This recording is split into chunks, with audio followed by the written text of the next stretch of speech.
ക്രോധം പല കാരണങ്ങൾ കൊണ്ടാണ് ഉണ്ടാവുക. സ്ഥിരമായിട്ട് മാനേജർ വഴക്ക് പറയുന്ന ഓഫീസിലെങ്കിൽ ക്രോധം മാനേജറോട് എപ്പോഴും ഉണ്ടാവും. 5 മിനിറ്റ് വൈകിയാൽ എല്ലാവരുടെയും മുന്നിൽ വെച്ച് HM വഴക്ക് പറഞ്ഞാൽ ആ HMനുള്ള ക്രോധം അയാളുടെ ഉള്ളിൽ ഉണ്ടാവും. നമ്മുടെ കുട്ടി 2ാം ക്ലാസ്സിലാണ് പഠിക്കുന്നത്. പക്ഷേ പരസ്യമായിട്ട് അച്ഛൻ, അമ്മ അവനെ ഇൻസൾട്ട് ചെയ്താൽ, വ്യക്തിത്വത്തിനും മുറിവേറ്റാൽ എല്ലാവർക്കും ക്രോധം ഉണ്ടാവും. അതുകൊണ്ട് നമ്മളായിട്ട് വ്യക്തിത്വത്തിന്, നിങ്ങൾ കരുതുന്ന 2 വയസ്സുള്ള കുട്ടിക്ക് ഇപ്പൊ എന്ത് വ്യക്തിത്വം? പിന്നെ ഗർഭസ്ഥ ശിശുവിന് പോലും പുറലോകമായിട്ട് ബന്ധമുണ്ട് അല്ലേ? അഭിമന്യു എഫക്ട് എന്നാണ് അമേരിക്ക അതിന് കൊടുത്ത പേര്. പ്രഹ്ലാദന്റെ കഥ കേട്ടില്ലേ? ഖയാദുവിന്റെ വയറ്റിലിരുന്നു കൊണ്ടല്ലേ ഹിരണ്യകശിപുവിന്റെ മകൻ സൽഗുണ സമ്പന്നനായി തീർന്ന എങ്ങനെയാ? നാരദമുനിയുടെ ആശ്രമത്തിൽ കൊണ്ടുപോയിട്ട് ദേവേന്ദ്രൻ തട്ടിക്കൊണ്ടുപോയില്ലേ? കഥ കേട്ടിട്ടില്ലേ? ഹിരണ്യകശിപുവിന്റെ ഭാര്യ ഗർഭിണിയായപ്പോ ദേവേന്ദ്രൻ തട്ടിക്കൊണ്ടുപോയി. കാരണം എന്താ? അച്ഛനേക്കാൾ വലിയ വില്ലനാണല്ലേ വയറ്റിൽ കിടക്കുന്നത്. അതുകൊണ്ട് ഇവനെ വയറ്റിട്ട് കൊന്നളയാ. വഴിയിൽ വെച്ച് നാരദമുനി കണ്ടു, ഞാൻ കൊണ്ടുപോവാം. ലോകസഞ്ചാരമൊക്കെ നിർത്തി ആശ്രമത്തിൽ കൊണ്ടുപോയി ഖയാദിനോട് രാവിലെ കുളിച്ചു വരാൻ പറഞ്ഞു. ഖയാദ് നിലവിളക്ക് തെളിച്ച് അവിടെ വെച്ചിട്ട് ഓം നമോ നാരായണായ നാരായണായ മന്ത്രം ജപിച്ചു. നാരായണന്റെ കഥകൾ പറഞ്ഞു. ഖയാദ് ഉറങ്ങി. മൂളൽ തുടർന്നു. ആരോ മൂളുന്നു. ആ വളർന്ന കുട്ടിയാണ് ആര്? പ്രഹ്ലാദൻ. ഗർഭസ്ഥ ശിശുവിനും പുറലോകമായിട്ട് ബന്ധമുണ്ട്. വ്യക്തിത്വം ഗർഭാവസ്ഥയിലുള്ളതാണ്. ഒരിക്കലും ഇൻസൾട്ട് ചെയ്യരുത്. ക്രോധം എങ്ങനെ ഉണ്ടാവുക? ഇങ്ങനെ പല പല കാരണങ്ങൾ കൊണ്ടും ജീവിതത്തിൽ ക്രോധം ഉണ്ടാവുന്നു. ഗീതയിൽ ഭഗവാൻ പറയും, ക്രോധാത് ഭവതി സമൂഹ. ക്രോധത്തിൽ നിന്ന് സമൂഹം, അറിവില്ലായ്മ. അതുകൊണ്ടാണ് സമൂഹാത് സ്മൃതി വിഭ്രമ. അറിവില്ലായ്മയിൽ ഓർമ്മക്ക് വെറുപ്പായ വെറുപ്പിങ് പിടിച്ചാൽ പരിസരം മറന്നുപോയില്ലേ? അലറും. അച്ഛനോടാണോ അമ്മയോടാണോ പറയുന്നതെന്ന് മറന്നുപോകും. ഇത് ഭാര്യയോടാണോ മക്കളോടാണോ എന്ന് മറന്നുപോകും. എല്ലാം മറന്നുപോയിട്ട് ചിലപ്പോൾ വാക്കുകൾ പോലും ഏറ്റവും മോശപ്പെട്ടതായിരിക്കും. സംസ്കൃതത്തിൽ ഇല്ലാത്തത് തെറിയാണ്. അതുകൊണ്ട് ദശരഥ മഹാരാജാവ് കൈകേയെ വിളിച്ച മാക്സിമം തെറി ദുഷ്ടേ നീചേ എന്നൊക്കെയാണ്. ഇതിന്റെ അപ്പുറം തെറി വേണമെങ്കിൽ നിങ്ങൾ ഇംഗ്ലീഷിലൊക്കെ നോക്കേണ്ടത്. മനസ്സിലായല്ലോ? അപ്പൊ ഇവിടെയാണ് ക്രോധം. ക്രോധത്തിന് സമൂഹം. സമൂഹാത് സ്മൃതി വിഭ്രമ. സ്മൃതി ഭ്രംശാത് ബുദ്ധിനാശോ. ഓർമ്മക്കുറവിൽ നിന്ന് ബുദ്ധിനാശം. ബുദ്ധിനാശാത് പ്രണശ്യതി. ബുദ്ധിനാശം സംഭവിച്ചാലും സർവനാശവും സംഭവിക്കണം. അപ്പൊ ക്രോധത്തെ നിയന്ത്രിക്കണം. ജീവിതത്തിൽ വിജയിക്കാൻ നമ്മളോട് ഭഗവാൻ പറയുന്ന ഏറ്റവും പ്രധാനപ്പെട്ട, ഇതൊന്നും എന്റെ ആശയങ്ങളെല്ലാം ഭഗവാന്റെതാണേ, ഞാൻ പറയുന്നൊന്ന് മാത്രം. അപ്പൊ ക്രോധത്തെ നിയന്ത്രിക്കുക ജീവിതത്തിൽ. അപ്പൊ നമുക്ക് എല്ലാ ദിവസവും കണ്ണാടിയുടെ മുന്നിലിരുന്നുകൊണ്ട് നിങ്ങൾ പറയണം, ഞാനൊരു സംഭവമാണ്. നമ്മളിപ്പോ പറഞ്ഞുകൊണ്ടിരിക്കുന്നത് അവിടുത്തെ വീട്ടിലെ നാരായണേട്ടൻ ഒരു സംഭവമാണ്. ഇവിടുത്തെ വീട്ടിലെ ശാരദ ചേച്ചി ഒരു ഒന്നൊന്നര സംഭവമാണ്. ഞാനെന്ത്? ആത്മാഭിമാനമില്ലായ്മയാണ് ഏറ്റവും അക്ഷന്തവ്യമായ തെറ്റ്. ആത്മനിന്ദയേക്കാൾ വലിയൊരു പാപമില്ല. ഞാൻ ഒന്നിനും കൊള്ളാത്തവനാണെന്ന് വിലയിരുത്തുന്നവനേക്കാൾ വലിയൊരു പാപി ഈ ഭൂമിയിലില്ല. ഇവിടെ നാളെ മുതൽ കണ്ണാടിക്ക് മുന്നിൽ നിന്നിട്ട് അയാമേ സംഭവം എന്ന് ദിവസം ഒന്ന് പറഞ്ഞു നോക്കൂ. പിന്നെ സ്വാമിക്ക് തോന്നും ഞാനൊരു സംഭവം തന്നെയാണെന്ന്. കാരണം നമ്മുടെ പ്രവൃത്തികളൊക്കെ അങ്ങനെ മാറി മാറി മാറി വരും. കാരണം ഞാനൊരു സംഭവമാണല്ലോ. ആ രീതിയിലേക്ക് കാര്യങ്ങളെ മാറ്റണം. അവിടെയാണ് നമ്മളോട് പറയുന്നത് ക്രോധത്തെ ജയിക്കണം. നല്ല ക്രോധം ഉണ്ടാവുന്ന ഒരു പ്രശ്നം വീട്ടിൽ നടന്നുകൊണ്ടിരിക്കുക. അതിൽ നമ്മളാണ് ഇടപെടേണ്ടത്. ഭാര്യ ഇങ്ങനെ തിളച്ചു വരികയാണ്. അപ്പൊ നമ്മളങ്ങോട്ട് എങ്ങനെയാ? മറ്റൊരു അഗ്നിഗോളമായി നമ്മളും പടരുന്നു. അങ്ങനെയാണ് പൊട്ടിത്തെറികളൊക്കെ ഉണ്ടാകുന്നത്. വലിയ വലിയ പൊട്ടിത്തെറികളൊക്കെ ഉണ്ടാവുന്നത്. അങ്ങനെ തിളച്ചു വരുന്ന സമയത്ത് നേരത്തെ ജോസഫ് മാഷ് ചെയ്തതുപോലെ ചൂണ്ടയിൽ കൊത്താതെ ഇങ്ങനെ ചിരിച്ചുകൊണ്ടിരിക്കാൻ പറ്റണമെങ്കിൽ എന്ത് ചെയ്യണം?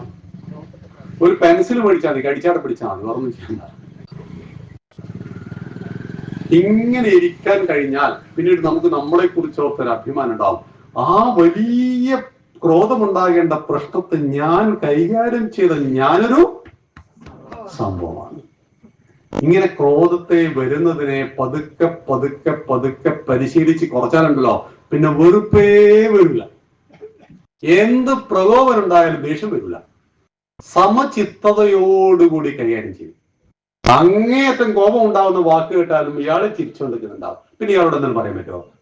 വില്യം ഷേക്സ്പിയറുടെ ഒരു കവിത ഉണ്ടാവും, ഓൺ സ്മൈൽ എന്നൊരു കവിത. ഞങ്ങൾക്ക് പ്രീ ഡിഗ്രിക്ക് പഠിക്കാനുണ്ടായിരുന്നു. അപ്പൊ ഇയാൾ പറയാണ്, എനിക്ക് അയാളോട് ഒരുപാട് വെറുപ്പുണ്ട്, അയാൾ എനിക്ക് ഒരുപാട് പൈസ തരാനുണ്ട്, അയാളെ കാണുമ്പോൾ എനിക്ക് ഒരുപാട് വെറുപ്പൊക്കെ ഉണ്ട്, പക്ഷെ ഞാൻ അയാളുടെ വീട്ടിൽ ചെന്ന അയാളുടെ ഒരു ചിരിയുണ്ട്, അപ്പൊ ഞാനിങ്ങ് പോയി. ഓൺ സ്മൈൽ, ഒരൊറ്റ ചിരി കൊണ്ട് ലോകത്തിലെ സകല പ്രശ്നങ്ങളും തീർക്കാനായി. പക്ഷെ ചിരിക്കേണ്ടത് പോലെ ആക്കി ചിരിക്കരുത്, ചിരിക്കേണ്ട പോലെ ചിരിക്കണം എന്ന്. ചിരിക്ക് ഒരുപാട് അർത്ഥങ്ങളുണ്ട് അല്ലേ? ചിരിയിലൂടെ നിങ്ങൾ ചില ആളുകൾ കണ്ടില്ലേ, നമ്മൾ എന്ത് പ്രശ്നങ്ങളിൽ അയാൾ ഉണ്ടാക്കിയാലും നമുക്ക് അയാളോട് വെറുപ്പുണ്ടാവില്ല ഇല്ലേ? കാരണം കാണുമ്പോൾ ഉണ്ടാകുന്ന അയാളുടെ ആ ബിഹേവിയർ, ആ ചിരി, എന്തൊക്കെയാണ് വിശേഷങ്ങൾ, ഇതൊക്കെ കഴിഞ്ഞിട്ട് അയാൾ മോഷ്ടിക്കാൻ പോകുന്നതായിരിക്കും. മോഷ്ടിക്കാൻ പോകുമ്പോൾ വഴിക്ക് ചേർക്കേണ്ടത് നമ്മളെ കണ്ടത് നമ്മുടെ വീട്ടിലായിരിക്കും ആക്കാൻ പോകുന്നുണ്ടാവുക. പക്ഷെ നമ്മളോട് അയാളുടെ സമീപനം, ആഹാ, അത് വളരെ പ്രധാനമാണ് ജീവിതത്തിൽ. ഈ പറയുന്ന ക്രോധത്തെ ജയിച്ചാൽ ജീവിതത്തെ വിജയിച്ചു. നോക്കൂ, പറ്റുമെന്ന് നോക്കാമെങ്കിലേ. അടുത്ത ത്യാഗമാണ്. ത്യാഗം, ത്യാഗം, ത്യാഗം എല്ലാ ദിവസവും ഉപയോഗിക്കുന്ന ഒരു വാക്കാണ്. എങ്ങനെയാണ് ത്യാഗം? ഏറ്റവും പ്രിയമുള്ളതിനെ ത്യജിക്കലാണ് ഇത് ത്യാഗം. വീട്ടിൽ വന്നപ്പോൾ ഏറ്റവും പ്രിയപ്പെട്ട സാരി നിങ്ങൾ പിച്ചക്കാരന് കൊടുത്തെങ്കിൽ അതിനൊരു ത്യാഗമുണ്ട്. ഇത് പരതി പരതി പരതി പരതി അവസാനം കല്യാണത്തിന് അന്നെടുത്ത പഴയ സാരി എടുത്ത് അതിൽ ഇപ്പൊ എന്ത് ത്യാഗമുള്ളത്? ഇതിലൊന്നും ഒരു ത്യാഗവും ഇല്ല. ഏറ്റവും പ്രിയപ്പെട്ടതിനെ ത്യജിക്കലാണ് ത്യാഗം. കപിലവസ്തുവിലെ സിദ്ധാർത്ഥ രാജകുമാരൻ ത്യജിച്ചത് ഭാര്യയെയും കുഞ്ഞിനെയുമായി. സ്വർണ്ണക്കരണ്ടിയുമായി ജനിച്ച സിദ്ധാർത്ഥൻ ബോധിവൃക്ഷ ചുവട്ടിൽ വെച്ച് ബോധോദയമുണ്ടായി ശ്രീബുദ്ധനായി മാറുവാൻ വേണ്ടി ഒരുപാട് ത്യാഗം സഹിച്ചു. അപ്പോ ഉള്ളവനും ഇല്ലാത്തവനും തമ്മിലല്ല, മാത്രമല്ല ഉണ്ടായിരുന്നിട്ട് വേണ്ടാത്തവരുണ്ടായിരുന്നു ഭാരതത്തിൽ. ഉള്ളവനും ഇല്ലാത്തവനും എന്നത് കമ്മ്യൂണിസത്തിന്റെ ബേസ് ആണ്. പക്ഷെ ഉണ്ടായിരുന്നിട്ട് വേണ്ടാത്തവർ അതെവിടെ ഉണ്ടായിരുന്നു? ഭാരതത്തിലുണ്ടായിരുന്നു. അപ്പം ബുദ്ധന്റേതാണ് ത്യാഗം. അവൻ ജീവിതത്തിൽ ത്യാഗത്തെ അനുഷ്ഠിക്കണം. രാഷ്ട്രത്തിന് വേണ്ടി ത്യാഗത്തെ അനുഷ്ഠിച്ച ഒരുപാട് ആളുകൾ ഉള്ളത് കൊണ്ടാണ് നമ്മളിങ്ങനെ ജീവിക്കുന്നത്. പട്ടാളക്കാരൻ രാഷ്ട്രത്തിന് വേണ്ടി ത്യാഗത്തെ അനുഷ്ഠിക്കുന്നു. യുദ്ധഭൂമിയിൽ വെച്ച് അവൻ ഒളിച്ചോടുന്നില്ല. അപ്പൊ 14 ലക്ഷം പട്ടാളക്കാരാണ് നമുക്കുള്ളത്. അവർ ഉറങ്ങാതിരിക്കുന്നതുകൊണ്ടാണ് നമ്മൾ ഇന്ന് ഉറങ്ങുന്നത്. അപ്പൊ അവർ ത്യാഗമാണ്. ശമ്പളം, അവരുടെ ശമ്പളത്തെ കുറിച്ച് നമ്മൾ ചർച്ച പോലും ചെയ്യാൻ പാടില്ല. എന്തുകൊണ്ട്? കർമ്മണ്യേ വാധികാരസ്ഥേ മാ ഫലേഷു കഥാചന. കർമ്മത്തിന്റെ ഫലം അവർക്ക് 1-ാം തീയതി കിട്ടും. പക്ഷേ അതിനേക്കാൾ വലുതാണ് അവരുടെ കർമ്മം. പ്രൊട്ടക്ഷൻ, രാഷ്ട്രത്തിന്റെ മൊത്തം സുരക്ഷ അവരുടെ കരങ്ങളിലാണ്, അവരുടെ മനസ്സിന്റെ പവറിലാണ്. അതുകൊണ്ട് പട്ടാളക്കാരെ കൂടെ ആദരിക്കണം. അവരെ കാണുമ്പോ ഭാരത് മാതാ കി ജയ് ഒരു വിളിയൊക്കെ വിളിക്കണം.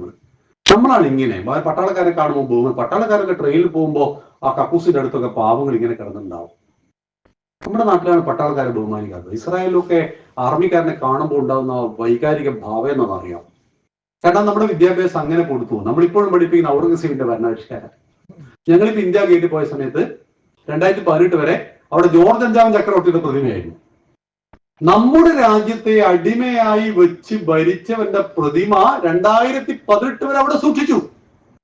ഇപ്പൊ മോദി വന്നപ്പോഴാണ് എടുത്തിട്ട് സുഭാഷ് ചന്ദ്രബോസിന്റെ പ്രതിമ ഇപ്പൊ അവിടെ പോയിട്ട് ഞങ്ങൾ ഒരു സെല്യൂട്ടൊക്കെ അടിക്കുമ്പോ ജോർജ് 5-ാം ചക്രവർത്തിയോട് നമ്മളിതിനെ സെല്യൂട്ട് അടിക്കുന്നത്. അടിമത്തം മനസ്സ് സായിപ്പ് വിട്ടുപോയിട്ടും കറുത്ത സായിപ്പിന്റെ ഉള്ളിൽ എന്തുണ്ടായി?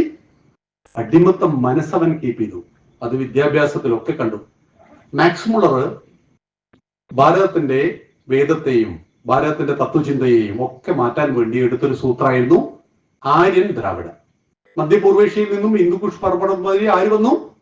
ആര്യന്മാര് വന്നു. നമ്മളൊക്കെ ആര്യന്മാര്. നമ്മൾ ദ്രാവിഡന്മാരെ തോപ്പിച്ചു. ആരാ ദ്രാവിഡന്മാര്? പാവ ആദിവാസികളെ കാണിച്ച് പറഞ്ഞത് ഇവരാണ് യഥാർത്ഥത്തിൽ ഇതിന്റെ ഉടമസ്ഥന്മാര്. ഇവരെ തോപ്പിച്ചിട്ട് നിങ്ങൾ 2000 കൊല്ലം മുമ്പ് ഇവിടത്തേക്ക് വന്നവരാണ്, ഞങ്ങൾ 200 കൊല്ലം മുമ്പ് വന്നവരാണ്, നമ്മൾ രണ്ടുപേരും വരുത്തന്മാരാ, നിങ്ങൾക്കും ഈ മണ്ണിൽ അവകാശമില്ല. അതുകൊണ്ടാണ് ലോകാത്ഭുതങ്ങളിൽ ഒന്നായിട്ട് തെരഞ്ഞെടുത്തപ്പോ ശവകുടീരം. ആദ്യമായി അവന്റെ പണിയാ. ലോകാത്ഭുതങ്ങളിൽ ഒന്നായിട്ട് ഭാരതത്തിൽ തെരഞ്ഞെടുക്കേണ്ടത് ഒരു ശവകുടീരാണോ? ശവകുടീരം പോസിറ്റീവ് വൈബ് ഉണ്ടാക്കുന്നതാണോ? ഒരിക്കലുമല്ല. അപ്പൊ ഈ തട്ടിപ്പൊക്കെ നമ്മൾ ഹിന്ദുക്കളായ നമ്മൾ മനസ്സിലാക്കണം.